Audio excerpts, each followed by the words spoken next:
It's Sandra. Welcome to another episode of Asexualise, My Asexual Life.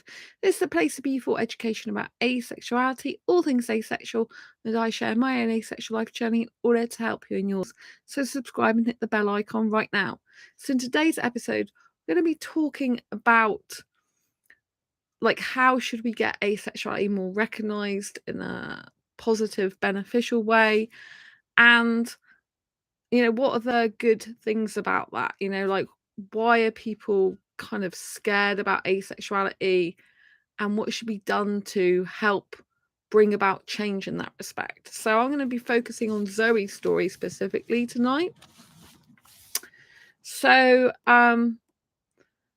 Zoe's story is very interesting. So if I can read Zoe, I asked, why do you feel in general that society doesn't accept asexuality as a form of sexual orientation in its own right, and what can be done about this?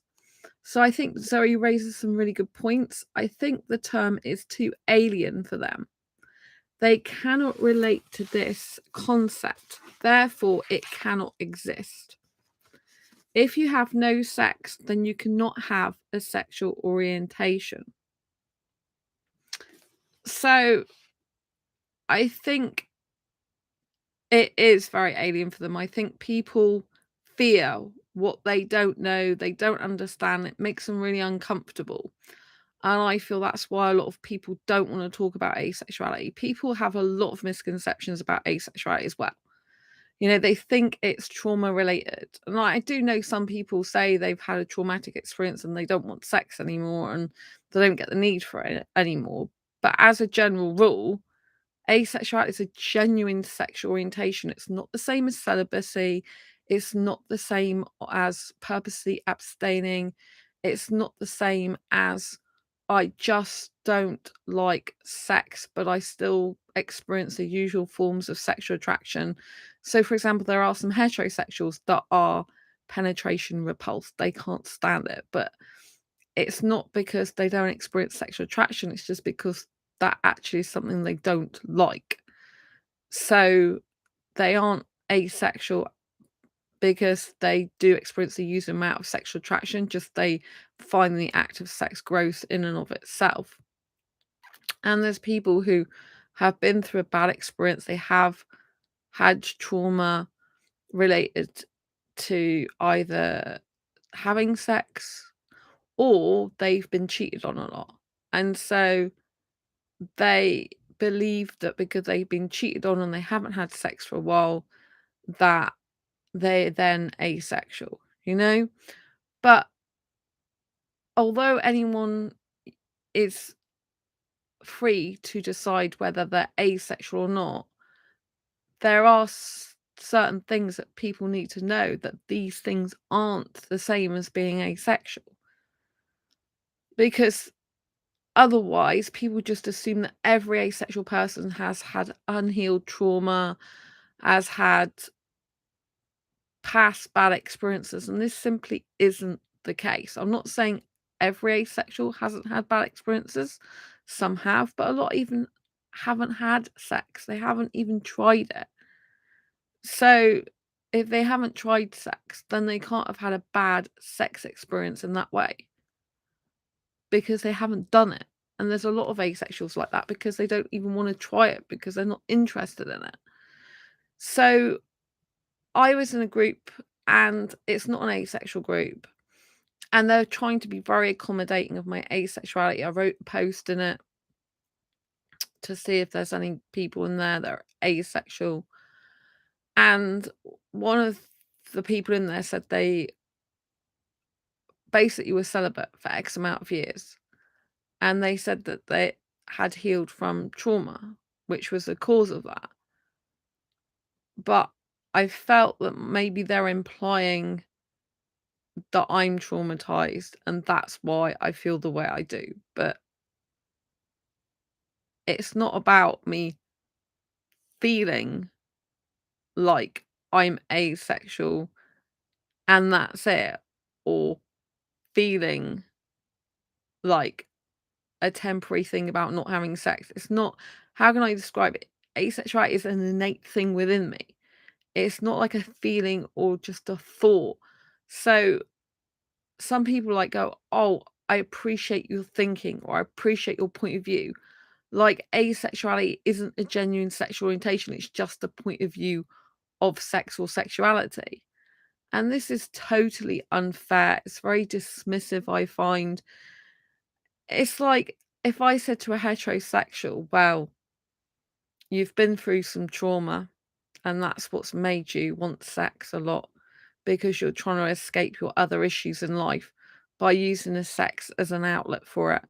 And that's where you're putting all your emotions, or your rage, or your passion that you can't put into other things because you're repressing yourself." You know what I mean? I could flip the whole coin over and put it the other way, that people are traumatized, so that's why they are staying in heterosexual relationships, and that's why they're having lots of sex, because they're repressing their emotions, and it's the only way to use that as an outlet for that to come out, because they can't face up to their own emotions because they've got unhealed trauma, and that's why they're having sex all the time.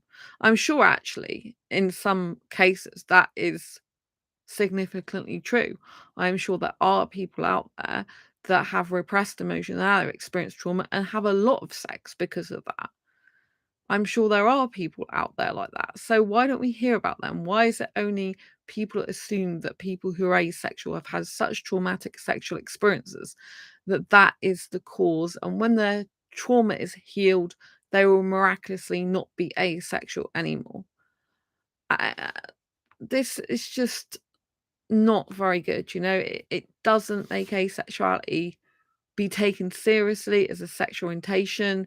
It just makes it out to be like a phase, something you'll get over if you just like did this, that, and the other. And I just find it very dismissive, very disheartening. And I don't even think people fully realize what they're doing, you know? Like when they're kind of saying, "Oh, I've healed my trauma." Like basically, when you heal yours, you won't feel like that anymore. It's not the case for me, right? I don't deny that I've got some traumas in my life, but I don't have sexual trauma that's damaged me.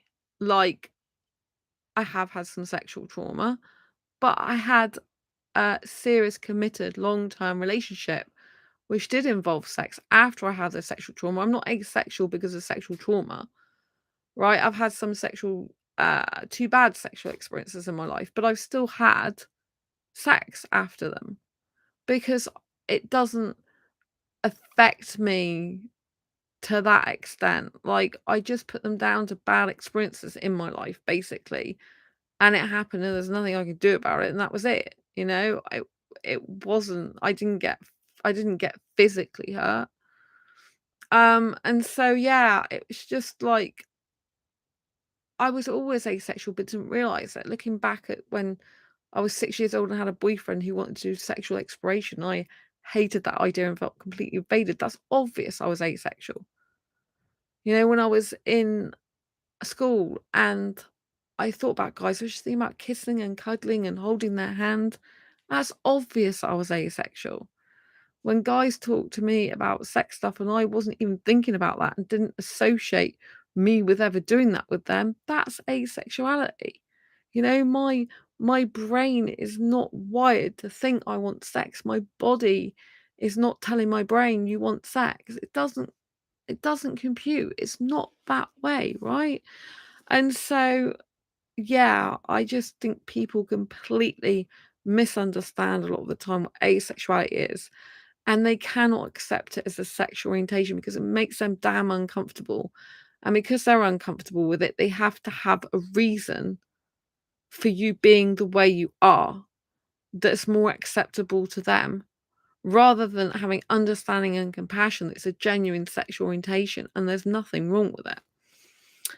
So, continuing with Zoe's story, I think this term should be added, so asexuality should be added to any sex education and human biology taught in schools, if not already done so. Children and teenagers need to hear it from a young age, so they will grow up with it and know it is a valid concept and that it can be applied to them, and the case may be, and it can be applied to them as the case may be, without fear of ridicule or rejection or misunderstanding. I think that's really important.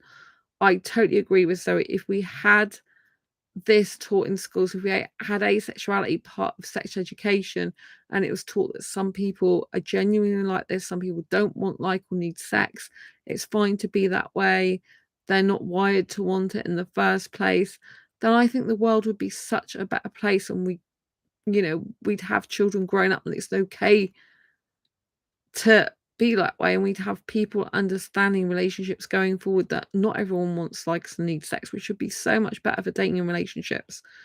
We've still got a long way to go before this happens, but I hope it can happen. I would like to be a part of that if it's at all possible.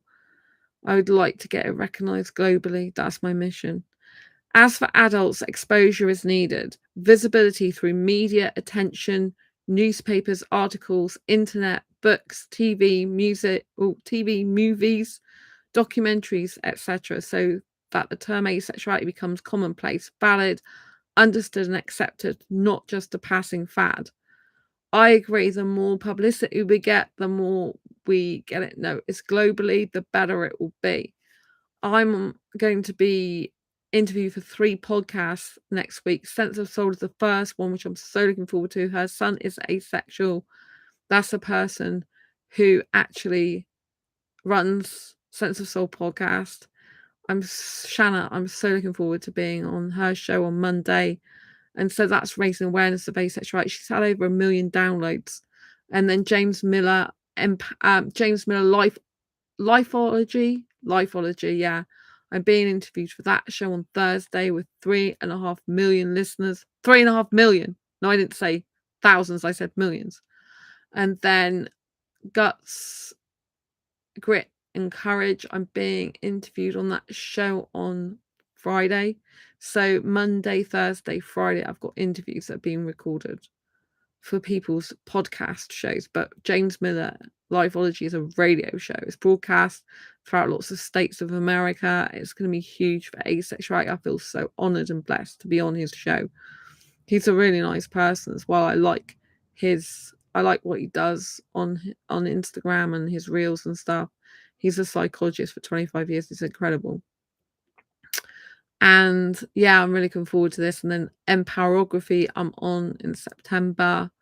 So, I'm trying to raise awareness as much as possible with global thought leaders, people who are very big influencers in their field, So it's really important that I get asexuality recognised globally as a sexual orientation in its own right. I think in its own right is really important, because otherwise, if people just clump us with LGBTQIA all the time, they don't get to see the beauty and benefits of asexuality, and they don't get to understand it as a concept in its own right, which is important, because LGBT people are still, unless they belong to the asexual spectrum, they still want and need sex, just in a different way to the majority. So we're very different as asexuals.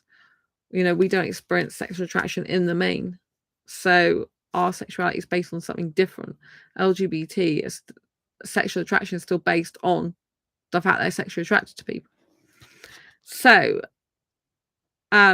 Zoe says, as for adults, exposure is needed, which I've already said. Visibility through media attention. And then Zoe goes on to say it should also be added to the curriculum for medical students. Doctors also need to realise asexuality exists, that it is valid, and that their asexual patients are normal in the sense they do not have a low sex drive, are not inhibited, frigid, prudish, and they most certainly do not need to relax. I wonder if it shows I've had bad experiences.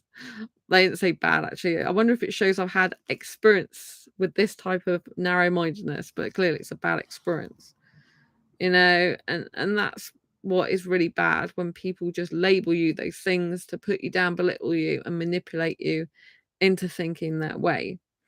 People know and believe the term asexual when applied to plants and amoebas. Why is it so difficult to believe it also applies to the human realm? I think it's because people are always afraid of what they don't know or understand. If you're asexual, you must be a freak, and freaks scare people. And that's what I was saying earlier, that people get uncomfortable with what they don't understand, and therefore they kind of feel that they have to put an excuse or reason for someone being asexual rather than accept it for what it is. That there's people who genuinely don't like, want, or need sex because it's such a foreign concept and unnatural for people, they can't comprehend it. So because of their uncomfortability, they have to push onto us. It's just kind of a bit like gaslighting, isn't it? The reality that they want us to have. So yeah. Now, the positives of this, if it was more wide known, better spread around the world, more accepted, is freedom. Emotional and physical freedom. No more living a life of pretense, of trying to conform to someone else's standards and appear normal by having a partner and or children the way society demands that you do. Which the lack of either will earn you a barrage of, why aren't you married? Why don't you have a boyfriend? When are you going to have kids? Have I got a blind date for you? You'll love him.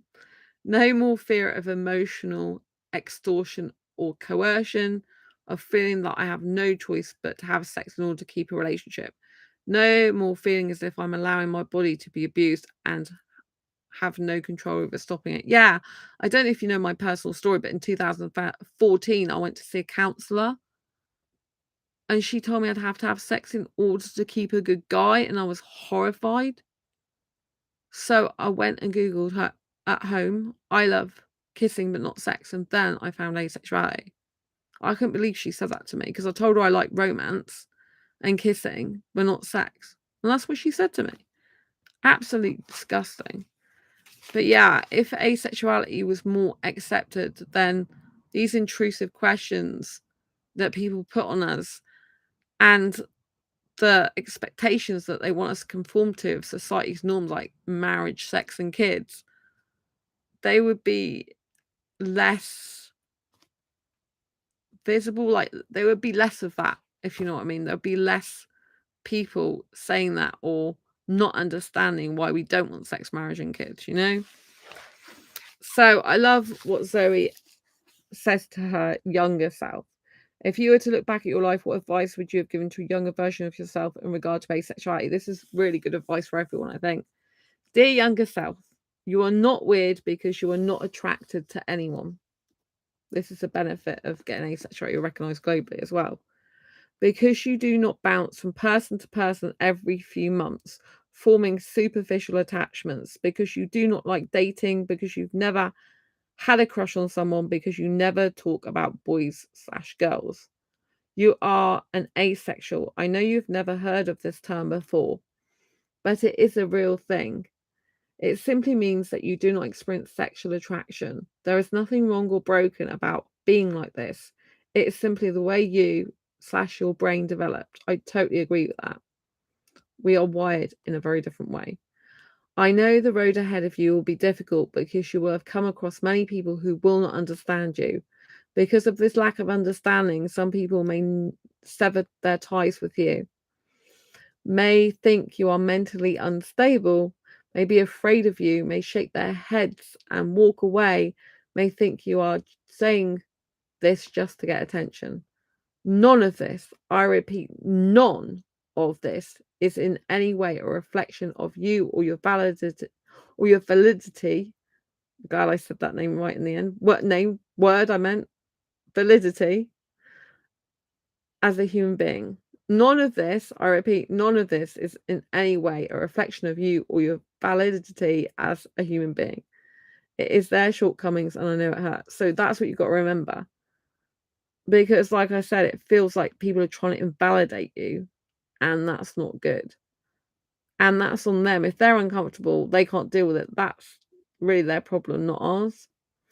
Never feel obliged to have sex with someone in order to keep them in your life. Anyone who makes such a demand of you doesn't deserve you. So clearly that counsellor doesn't deserve her job, in my opinion. You may have felt tremendous loneliness at times, but please never wave it away from beliefs and feelings. They are as important as anyone else's. And once you are older, you will thank yourself for being true to yourself first and foremost. Oh, you are beautiful, signed your older self. I really love that, and it is important to understand that if people have issues with asexuality, it's really their issue, but it's very difficult to not get affected or offended when people are basically trying to push their ideas on you and trying to belittle you and like look down their nose at you and saying, well, if you did this, then you wouldn't be asexual anymore. Especially in the case of like where people are putting their emphasis that you've got brokenness in you or that you need fixing or there's something wrong with you mentally and that's why you're asexual, and when you fix that then you won't be asexual anymore. And it's just because they're so uncomfortable with the thing that they think is unnatural. They're uncomfortable with asexuality because they think it's not natural to be that way, and that it's some trauma you've had to make you like that. It really is not nice. It's very invalidating, very dismissive, very kind of gaslighting people, constantly trying to tell you what you are and are not. You know yourself better than anyone else, and it's up to you how you define yourself, not other people. And it is really important, I agree, to get asexuality recognised as a sexual orientation globally through all the different methods. So he says, we need to get more coverage on media, in articles, podcasts, radio interviews, magazines, television. We need to be getting more and more publicity. And I always will strive to do my very best to get asexuality recognised globally as a sexual orientation in its own right. So no asexual has to live in fear of ridicule again. We should be able to have that freedom of being able to say to people, I don't want kids, I don't want marriage, I'm asexual, I don't like sex, I'm not into that type of thing, without worry, without fear, without being put down, you know what I mean? Or pressured. I think it's really important. What do you think? Let me know in the comments below. Would love to know your views. Don't forget to give this video a thumbs up, subscribe if you haven't already, hit the bell icon, and grab yourself a copy of Asexual Perspectives. The Kindle edition is heavily reduced on Amazon until July the 31st, especially for Asexual Perspectives Awareness Month. So if you haven't grabbed a copy yet, go and get one now. Love you all. I'll see you on the next video live stream. Take care. Bye-bye.